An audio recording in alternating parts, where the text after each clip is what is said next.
and former prosecutor and former assistant state attorney Sue-Ann Robinson is in the state of Florida. Sue-Ann, to you on this one first.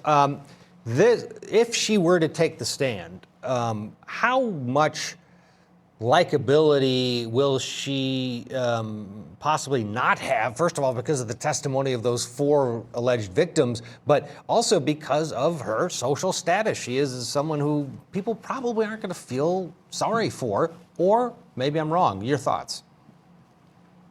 That's a great point. I think that, the issue here is that Ghislaine is going to have to figure out a way to separate herself from the person that over the last decades of her life she spent the most time with.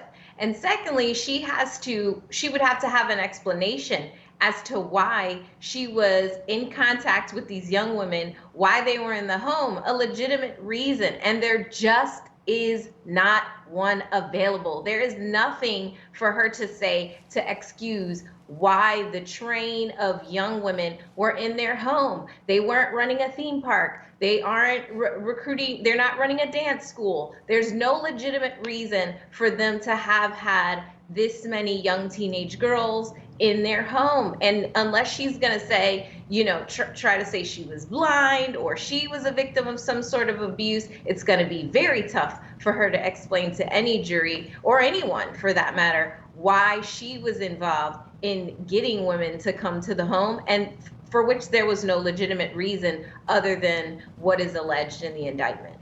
Jerry, things are not looking good for her. If you read the daily trial updates in terms of the strength of the federal government's case here, how else does this, without putting her on, because I agree with Sue-Ann, putting her on would be a disaster.